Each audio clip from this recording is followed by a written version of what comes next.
Hello everyone and welcome back. With this session we will go through the general appliance settings, stuff like configuring DNS, configuring NTP, configuring SSH, different parameters. So let's get to it. So most of the settings will come under the system menu. We go to configuration, device, general. We start with the general. This is where you can reboot the big IB, or you can take it offline. If you want to do some maintenance on the appliance, you can force it offline. Information about the CPU, the software version, the serial number, and the host name. Next is the NTP. Most of the organization, they have internal NTP server, which they use, for example, 192.168.11. something, your internal NTP within the organization. If you don't, or if you would like to use a public NTP here, for example, we have ae.pool.ntp.org, and there is a similar pool for each country, almost. If not, maybe you can, there are continent countries, for example, europe.pool.ntp.org. You can Google it, you will get a list of the public NTP servers. But as I mentioned, within organization, most of the time they will use the internal NTP. DNS, this is where you configure what DNS that the big IB will use to do name resolution. Most of the time, this is also internal DNS that will provide the big IB with name resolution for your internal systems. Next is the hosts file. This is where you specify a static name resolution entry. What does that mean? Let's do a quick demo for the host file. We'll go to Windows machine. Any PC, any device, when you try to talk to other system using the host name, let's say, for example, I want to ping www.f5.com. So the PC will go and resolve the host name into an IP address, then it will ping the IP address. So there is a name resolution process happening here. The PC will go and ask the configured DNS server. If you want to influence the name resolution process by statically configuring a record or an entry so that your PC will not go to the DNS server and ask the DNS server. One phase before asking the DNS server. This is where you change a file on Windows or Linux or even on the big IB called hosts file. Because changing the host file require admin privilege, I put a shortcut on for Notepad on the desktop, and I will say run as a admin. We need to open the hosts file. Usually it is on C drive.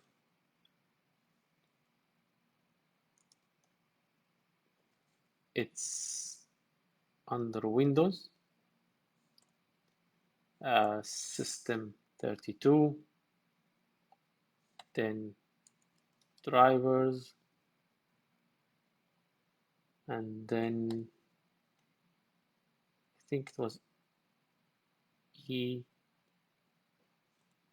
etc. You see there is a file called hosts. If you open the file from here using Notepad, if you do any modification, try to close the file, save, it will tell you we cannot save because you save it in another location because you didn't open the file as administrator. So what we're going to do is from within the Notepad, open system 32,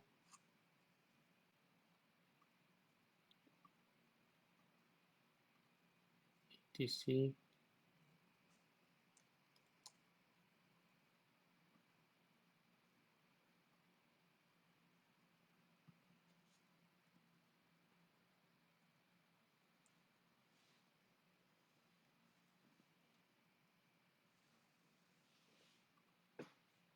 Cut from within the notepad. From within the notepad, file, open. It took us to system 32 automatically, so we can go to drivers,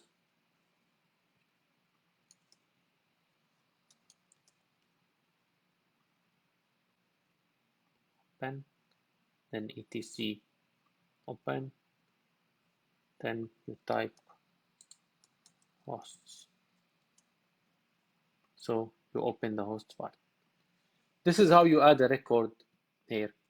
Let's say, for the sake of testing, I want 4.2.2.2 to be the IP address resolved when I type in www.f5.com instead of the IP address we have seen here. I want 4.2.2.2. Now I know 4.2.2.2 does not belong to F5, but this is just for testing. I will click File, Save. If you try to ping F5 again, see,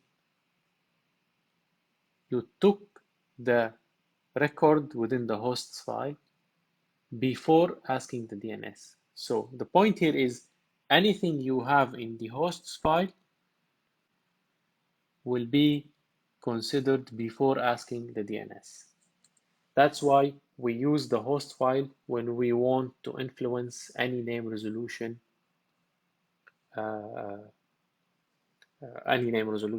basically. On Big IB, this is where you add entry to the host file. So if you want 4.2.2.2 to be like www.abc.com, click add, click update. So this entry now exists in the host file. From the command line,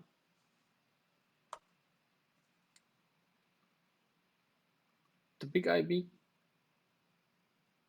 currently does not have the internet. So let's see if the name resolution will happen.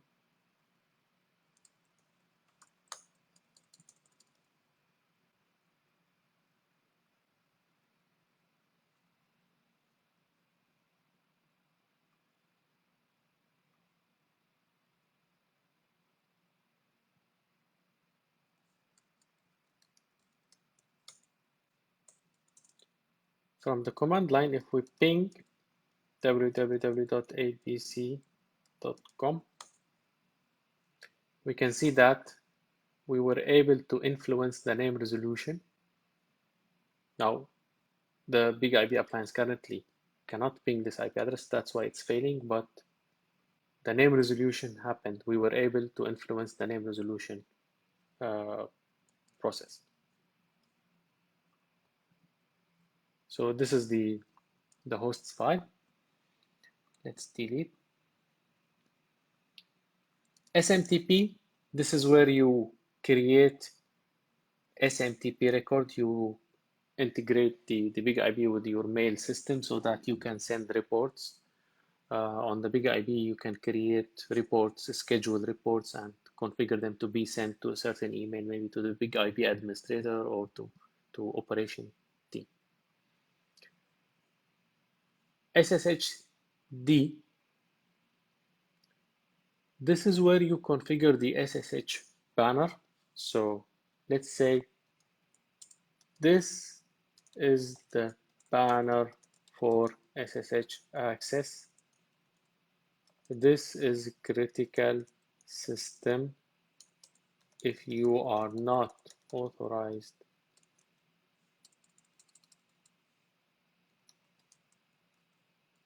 please disconnect immediately. So we configured the text of the banner, but that's not enough. We need to say show the banner. Click update. Let's go to the command line. Disconnect. Connect again.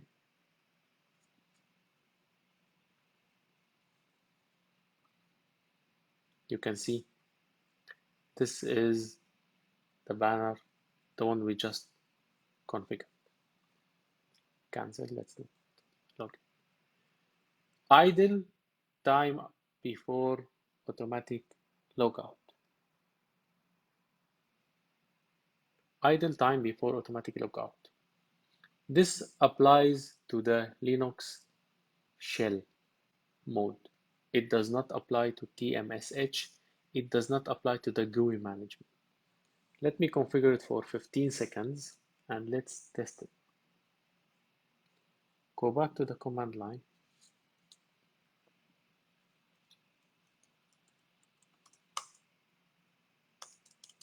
Now we are in the Linux shell mode. Let's wait for 15 seconds and see how we will be kicked out. The session will be disconnected.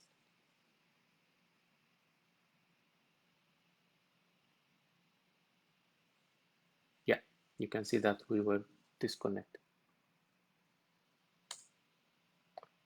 If we sign in again, if I say TMSH, so I am no longer in the Linux shell mode, I am in TMOS mode. You will see that we will not be disconnected after 15 seconds because, as I said, this timeout applies only for Linux shell mode. So more than 15 seconds and it will continue, no disconnection. Now, to configure the idle timeout for the TMOS mode, there is a command line that we have to do. Let me just show you on the slide. For TMSH, you need to say modify /CLI global setting idle timeout. This is the command that you use. This one is only for Linux shell mode. If you want to specify idle timeout for console access, the console port, this is the command. If you want to specify a timeout for GUI access, actually it's under system preferences. It's not under the general configuration, it's under system preferences. You can see that. Let me just reset this, make it the default. You can see we are still logged in. It didn't disconnect. If you want to do the idle timeout for the GUI management, as we said, it's under preferences. So it's by default 1200 seconds. Now the minimum value is 120, so it's a bit long for testing. So, but this is where you configure the idle time before automatic logout for the GUI management. This is the banner of the GUI, which you can configure as well, similar to the SSH banner. This is the username and password prompt. This is what we get when we first open the GUI management. If I log out, this is the prompt, username, password, and this is the banner. So we can test the banner. Again, go system, preferences. We just add one text, date. There you go.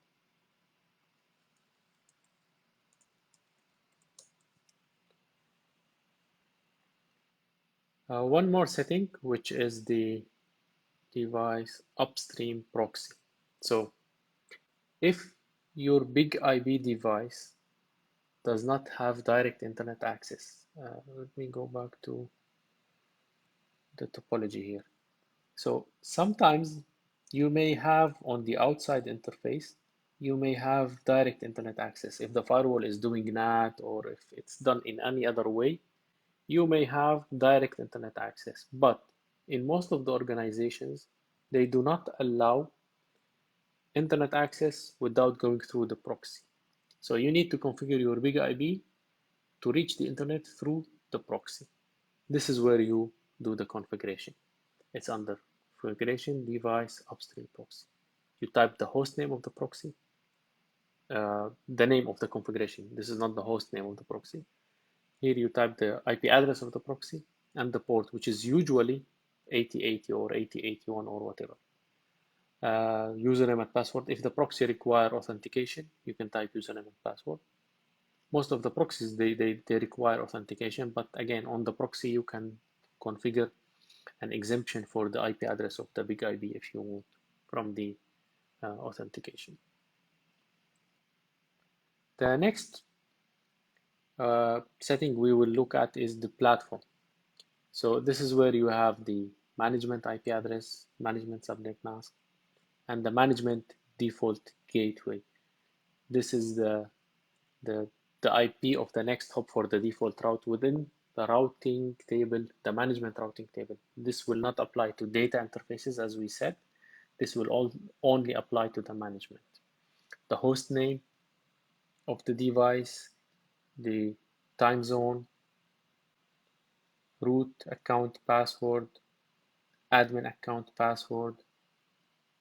Now, disable default admin.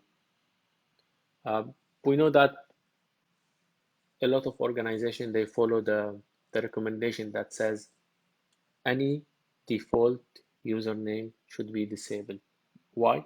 Because everyone knows that there is a username on the big IP called admin.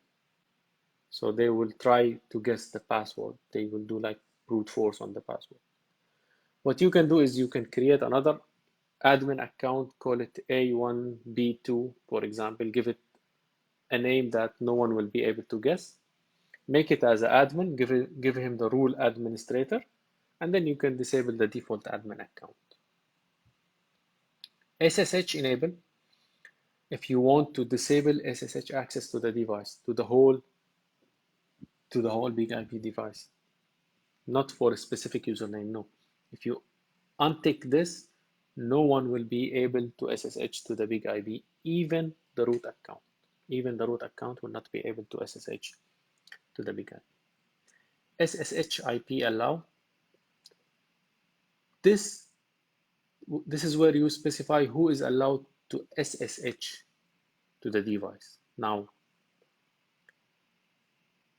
we usually, when we go to the secure CRT, we open SSH to this IP address. Now, let me disconnect.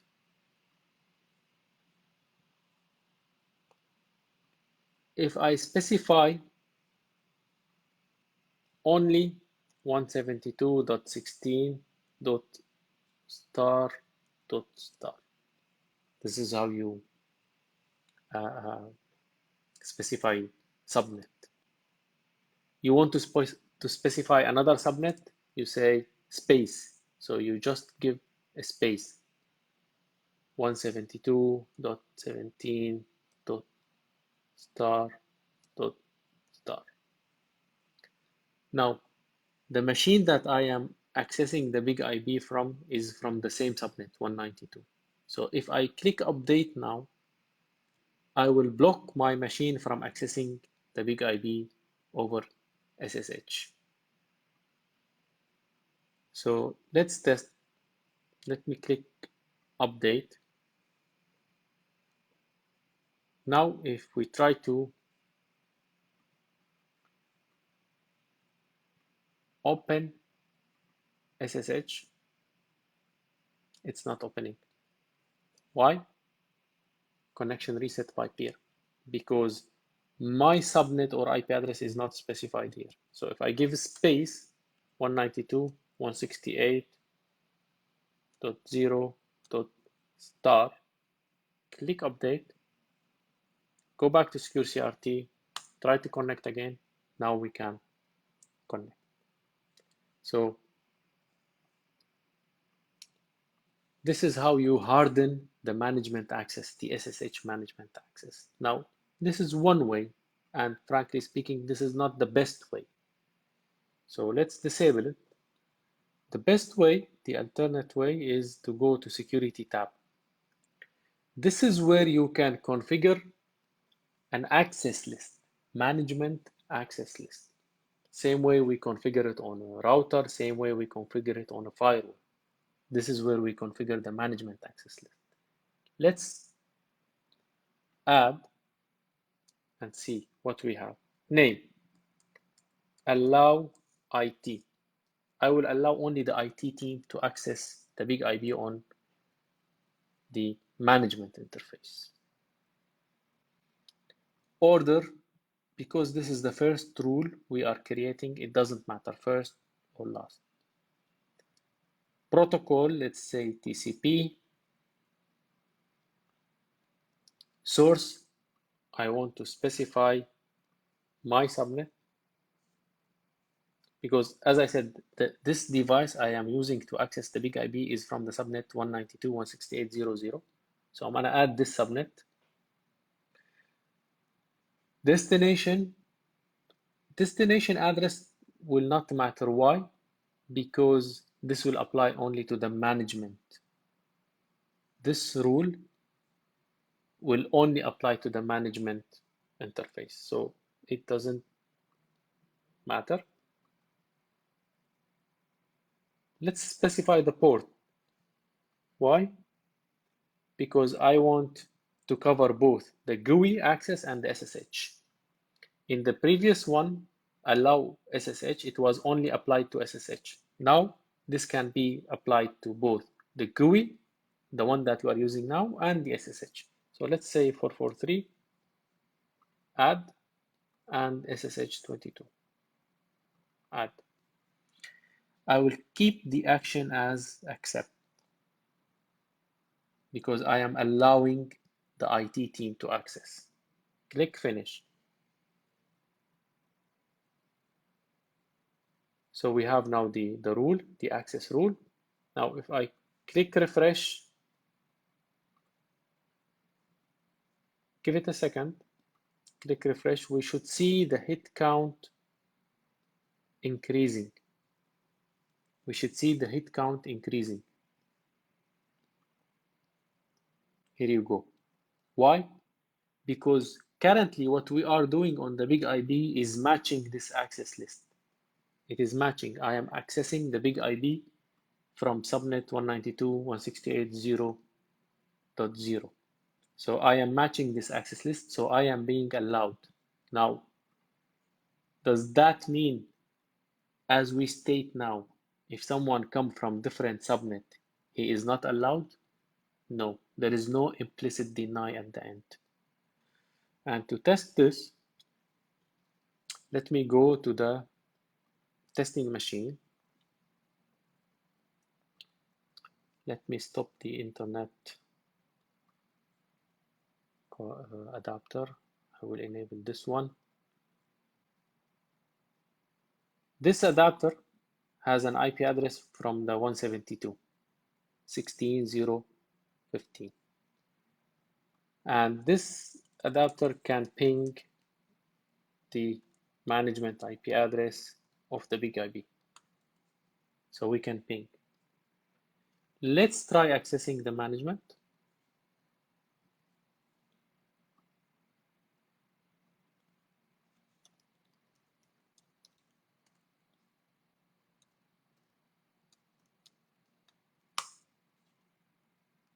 You can see that we can access the management.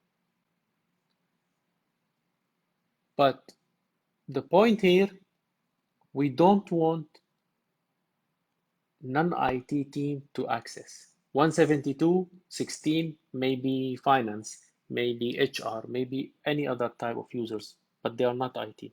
So I want to block the management access for non-IT people. So Let's add another rule. Make sure it is positioned last. Otherwise, we lock ourselves. Deny all last. Any drop. The difference between drop and reject, drop is drop silently, reject, drop and send feedback and prohibited. So deny all, positioned last, any drop. Click finish. We see it's positioned last. Now, if we go back and we try to refresh, we will not be able to access. Why? Because on the big IP, we said only allowed is 192, while the PC that we are trying from is 172, 16.0.15. So this is how you secure the management access on the big IP. Now, if we refresh, we see that there are hit counts here. Of course, you can enable the logging and get the log messages for further analysis. Now, order matters. If by any chance you get the deny before the allow, we will not be able to access the big IP. Now, if that happened, if this happened to you, what would be the solution? Let's do that. Let me, by mistake, let's say we delete the allow IT. Now we should lose access. So let's open a new page.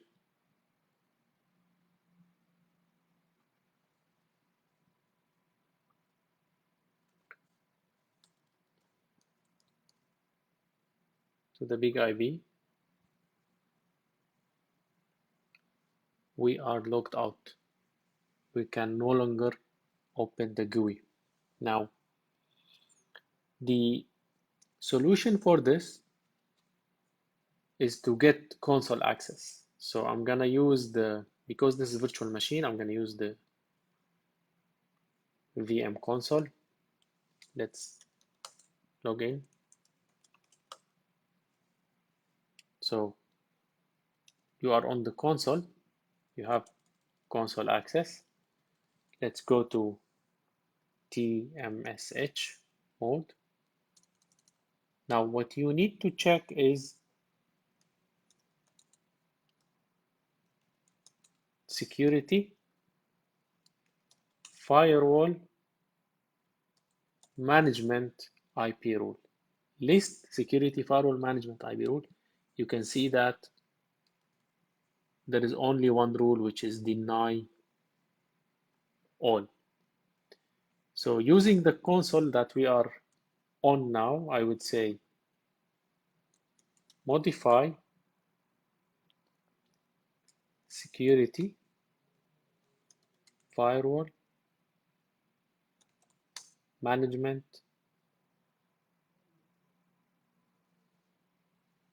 The rule delete deny all.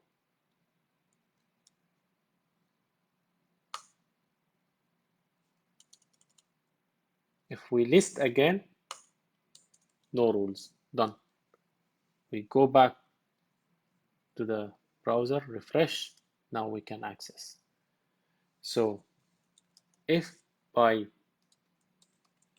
mistake we lock ourselves out, this is how we delete the deny any rule. So you go back to the platform and add the allow, then deny should be at the end, deny any should be at the end of the rules.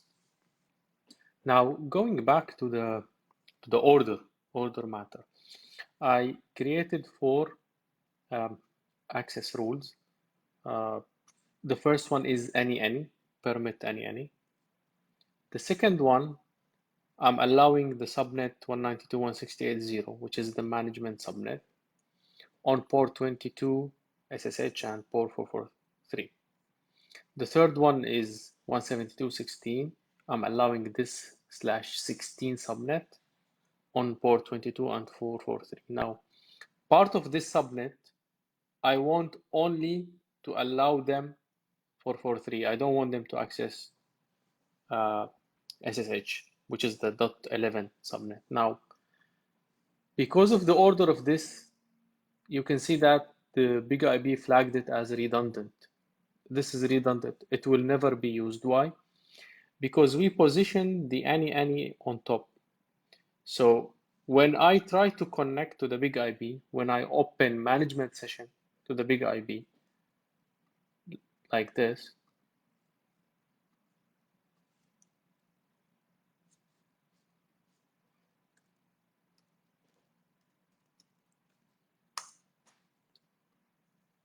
it's opening because the first rule is permit any. Even though my IP address is part of this subnet, we are not seeing any hit count here, and we will never see hit count. Why? Because when I first connect to the big IB will start from top. It will evaluate test one, any accept, so it applies to my connection, so I will be accepted. So obviously, for this to be enforced, it has to be before the test one, so that I am allowed only 22 and 443. Let's reorder this, bring it up. You just click on it and drag it up. Click update. Now, let me refresh the connection a couple of times. Let's refresh this page. Now you can see that I have a hit count here. Now, it's no longer redundant. Now, if I connect from 192.168.0 subnet, I will hit this access rule. If I connect from anything else, I will hit any. So still, the third one and the fourth one are redundant. They will never be matched because the any is on top. Now, the requirement, remember that 172.16, I want them to connect on port 22 and 443. Part of this subnet .11 only, I want them to connect only 443, never on SSH. So what we need to do to enforce this, first of all, let's delete the any, or at least let's bring it to the end. So if there is no match on any of these more specific requirements, then we go to any. But I want first to enforce my more specific requirement. Click update.